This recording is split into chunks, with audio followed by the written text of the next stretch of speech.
Hello everyone, Ember here, and welcome back to a new video.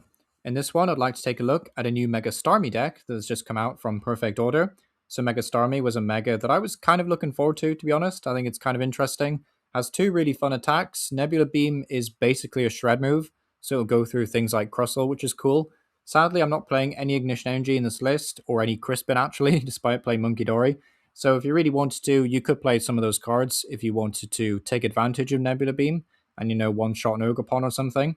But for just this list, I'm playing just single manual attachments, so we're mainly focusing on Jetting Blow. So this is very much a spread deck.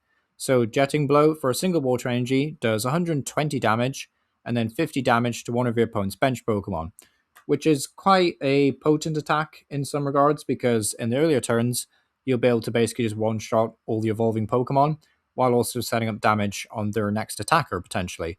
And if you combo this with things like Munkidori, which is, I know, everyone's favorite card right now, but if you do combo it with Munkidori, you do often get the extra 3 damage counters. So you're not only healing your Mega Starmie, but you're also effectively taking Jetting Blow up to 180, or like 150, sorry, or 80 damage. So that's quite nice.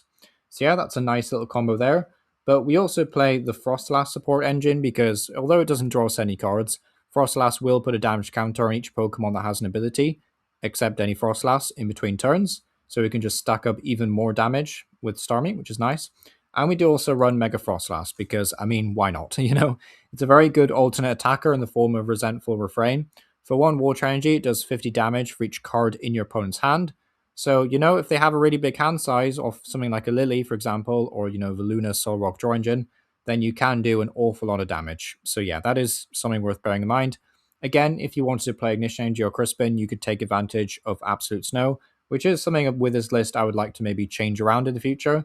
But this was a Japanese like Champions League deck, which, it was kind of spicy, which is why I wanted to feature it. But there's certainly some modifications that I would like to make in the future. And that is one of them, just adding in some Ignition Energy so you can actually attack with these much bigger moves. But the main appeal of obviously is that we can just use manual attachments, so it's quite easy to move our Pokemon around as well. But yeah, as for the other support Pokemon, we do have a single Budew in the list just because Itchy Pollen is very annoying and just, buys us a bit more time to get all the Froslass on the board, get some more Starmies in the hand and whatnot. So, that's why we run Budew. We've also got Latias as our main retreat option, and you'll notice that our main attackers are stage 1s. So the reason why this list plays Latias is, I'm assuming, is just it helps you conserve energy while you try and retreat into Budew, and just gives you more pivot options in the earlier turns of the game. Of course, Latias does have an ability, so Froslass will damage it. So, if you don't have to use this in the early game, I would say just don't bother benching it. And if you don't have one of these IRL and you're building this sort of list IRL, then, I wouldn't say Latias is like a do or die. Like you don't absolutely need Latias, I would say. So that's cool. Just add in like a switch or two or an air balloon. But yeah, we also have Meowth EX, of course, last ditch catch. We do play Ultra Balls, plenty of them. So it's a nice way of just being able to guarantee a supporter, and we do play a lot of interesting supporters in this list for sure. So yeah, having a Meowth in here is a must. And then Fezandipiti for the standard bulk draw 3, because none of our other Pokemon draw us cards. They're all really selfish. They don't draw us any cards. So yeah, we do need some sort of draw support engine, even though we are hyper efficient, right? We are just a Mega that attacks for 1 energy, but having some draw power is somewhat necessary. And it'll definitely be necessary for when we get like that annoying red card thing that's coming around in Chaos Rising. So yeah, pretty useful to have. But as for the trainers, that's where I feel like this list gets really spicy. We have 4 copies of Larry Skill. Now, I'm not personally a big fan of this supporter, but the player was running 4 copies of it, so I was like, right, we've got to keep the list intact for the video.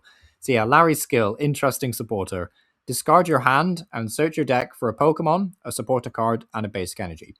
So, like, it can essentially function as a Hilda, but it can also get you a supporter, which is quite nice. And it can also get you a basic Pokemon. So you can use this to find things like Munkidori, grab like a Lillie, grab a Dark Energy. You could grab like a Boss's Orders for next turn, like force your opponent to use a Judge, or maybe try and play around it, try and psych them out a bit. So yeah, I quite like Larry's skill. Is it as good as like Arvin Research? Absolutely not. This is the post-rotation world that we live in. You could play like Morty's Conviction as well, like I had thought about doing that. But Larry's skill is quite nice. It is in the same vein as Hilda, basically. Like it does do guaranteed search. But at the same time, I do kind of prefer extra draw power, really. It's just because when you're playing a deck like this and you're just focusing on just 1 or 2 Pokemon, but you also need to get like other things set up, I think that's why they're playing Larry Skill over stuff like Hilda, which I guess kind of makes sense. But yeah, not my go-to supporter for sure. But yeah, we've got 4 Lillie's Determination here because every deck must play 4 Lillies now, I guess. We've also got 1 Lucian in here. We don't play Judge. Now, the reason we don't play Judge is because Mega Froslass wants to do 50 damage for each card in your opponent's hand, and Judge sort of encourages your opponent to have a smaller hand size. Whereas with Lucian, we can potentially give them 6 cards to work with and then smack them for 300 damage, basically. That's kind of why I think Lucian is in here over Judge, at least. To be honest, I still prefer Judge. I would rather have 4 cards to work with than risk only using 3. But again, we are a very efficient deck. Like, we do not need much to get going. So having a Lucian in here is, you know, it's not the end of the world if we have to just draw 3 cards. But again, I think Judge is probably more useful and more disruptive because we only use 1 Mega Starmie anyway. So, like, it's not as if we're relying on it for the rest of the game. Now, the only other supporter in the deck is 1 copy of Boss's Orders. I would honestly like to try some Wally in the deck at some point because it just kind of makes sense to me, right? You have all these hyper-efficient Megas that all need 1 energy to attack with. You may as well play Wallies. Like, you may as well play Wally. So I might try a different build out where I just try and find room for Wally. What I would cut for it, I don't know. But, you know, we are playing Meowth. I feel like you could definitely make room for Wally. What would I remove? Not sure yet. Got 34 trainers, need to think of something to remove. But maybe some like Poffins or Poké Pads, remove a Poké Pad or 2. Add in a Wally's, maybe remove the Lucian. But yeah, I think Wally's Conviction would be a really solid upgrade. But yeah, as for the Pokemon search, we're going all out. So 12 choices to find Pokemon. 4 Poffin, 4 Pad, 4 Ultra Ball. 3 Night Stretcher, so you can afford to be a bit aggressive in discarding Pokemon and sacrificing Snorunt in the early game if you need to. 2 Energy Search. Again, I think this is a bit of a weird choice by the deck search. I know this deck plays Dark Energy, but, you know, like, you know, the split of Dark and Water was what I mean by that. But at the same time, like, you have Larry's skill to find energy. I don't know why this deck thinks it needs Energy Search. Seems a bit fishy to me, but we're just running it because, again, that was what the original list was playing, but something to maybe change about the deck, you know? I just wanted to try something a bit different, like, I wanted to give it a go. And you've probably noticed the other elephant in the room. The A-spec of choice is Deluxe Bomb. Now, this did win me a game, which I'll show on camera in just a second, but this is just a really funny card. If your active Pokemon is damaged by an attack, your opponent takes 12 damage counters to the face, and then this gets discarded. So it's 120 damage, and it's basically saying, like, do not attack me, otherwise you'll probably get knocked out, which is, you know, quite useful to help out with the fact that this deck is only doing straight damage at 120 or 50 spread, and then, like, the rest of your damage is purely, like, random damage counters from Munkidori, Froslass, and then inconsistent damage from Mega Froslass. So, you know, having a way to do an additional 120 is quite nice, but it's a bit of a meme. Like, your opponent has a Scrapper, they have a Scrapper, and you cry. But, yeah, no, it's still funny. If you wanted to play, like, a better A-spec, I would say maybe, like, Secret Box plus some tools in the deck, or play, like, Unfair Stamp, basically. Just, you know, disrupt them further, basically, with Unfair Stamp.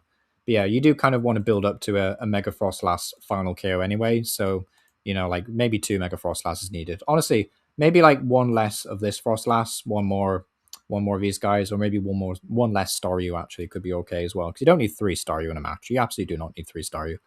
But yeah, the only other thing about this list is that it was playing 3 Team Rocket's Watchtower. I know we run our own Meowth, but, like, don't think about it too much, okay? So if the list was running 3 Watchtower, I decided to add in 1 Nighttime Mine. This is the only change I made to the original list. I just thought this was funny. Like, I don't think it's a particularly great card. It can be bumped very easily. But, you know, it could disrupt Ogerpon, it could disrupt Dragapult, so I felt like, yeah, you know what, why not? You know, let's just bung it in the list. So, trying to give that a whirl. As for the energy count, it's very straightforward. 5 water, 2 dark. So, yeah, we'd definitely like to try Wally's Conviction. I think that's the first place I'd go to for making changes with this list. But so far, it seems to be running fairly consistently. Like, it does run into some issues. Like, I think Mega Lucario is still a bad matchup for this because they're just so big and tanky, and they just do so much damage.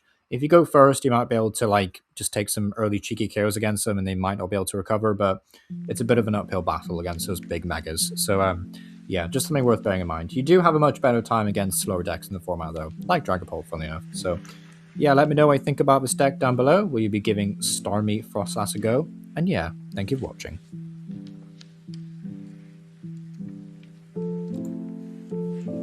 Yeah, I think we Meowth for a Lillie's, I guess. Yeah, I think we need too much to warrant just a Larry, so I think I will Lillie's here. Got the full 8-card hand. Pretty interesting. We can't attack this turn, unfortunately, which is a bit unfortunate. That is a shame. We can bump their stadium if we want to. I will... Yeah, I think I'll do that. Then I'll probably just attach an energy. And then move in there with the Budew play. Because in this situation, like, we don't really want to commit to Starmie when we can't attack with it anyway, so may as well just item lock them for a little bit longer. Praying they can't find a basic, of course. But yeah, we just need to hope that they can't find a Hone Edge, which is very unlikely with a 10-card hand, but you know. They do play a Colress, so they will be able to bump our stadium, sadly, immediately, which is a bit of a shame. However, we do have the Nighttime Mine, so it's not the end of the world, I guess. Yep, that's fine. So they do get a prize card. They might have potentially prized some Hone Edge as well, so that's also a thing.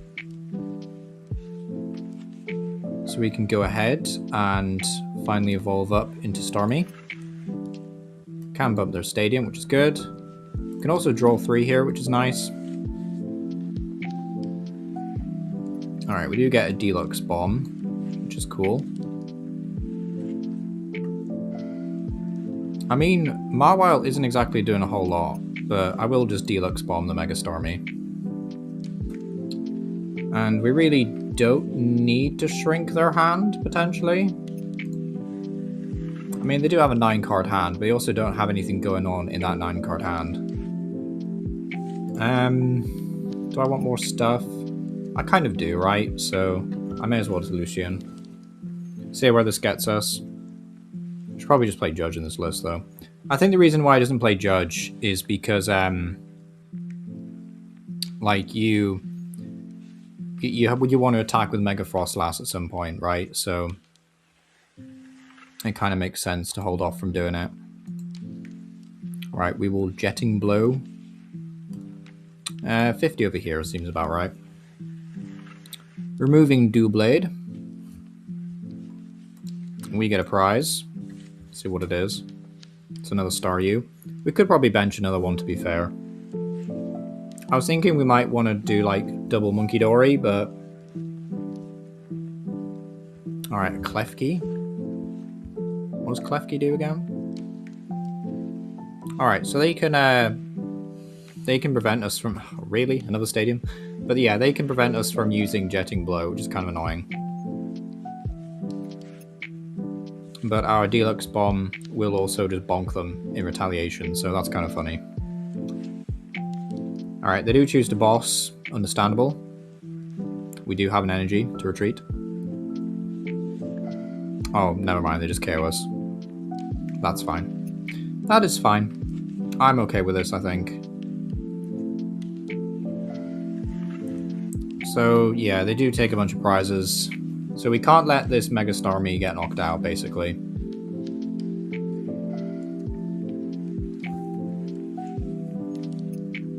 There's a Froslass, which is pretty good, actually. Yeah, I think I'll bench that. I will bench another one of these. I would like to be able to use Nebula Beam in case they lock us. So I will Larry Skill here. I think what I might do, though, is go get Munkidori, Lillie, and a Dark Energy for next turn. So we can just, like, start healing this guy, hopefully. But yeah, Jetting Blow, not doing a lot of damage because of Full Metal Lab, sadly. And then I think we just want to use... I mean, I guess 50 here? I guess so, yeah.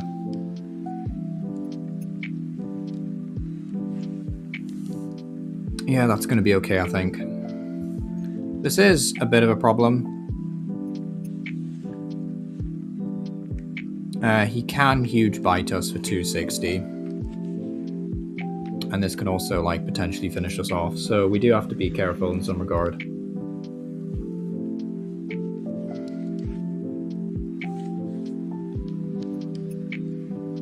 We are in a bit of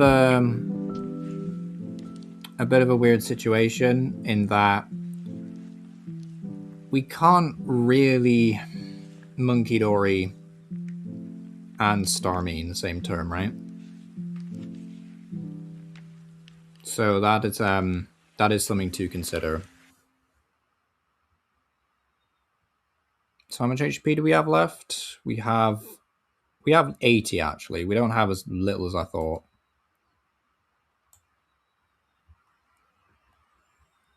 So what we could do here, now this guy does have a hefty retreat cost, but can Mega Signal for a Starmie as well. Don't think we're using Froslass this game, sadly.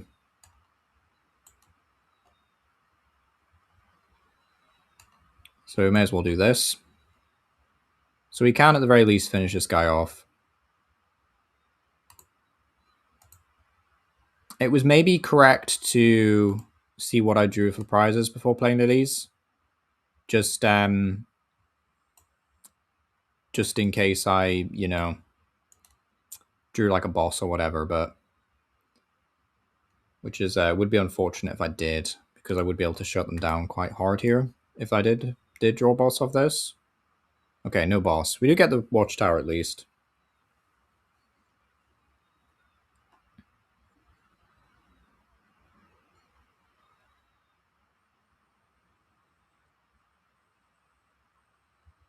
So I think because we got the tower, we can afford to do this. I think so. I mean, we might just get KO'd, but I'm going to try and be a bit risky here and do that. Oh, wait, we just win. I hadn't realized we were down to 2 prizes already. Oh, wait. Oh, my bad. I completely forgot. I honestly thought we had more prizes left. Oh, never mind then. No worries.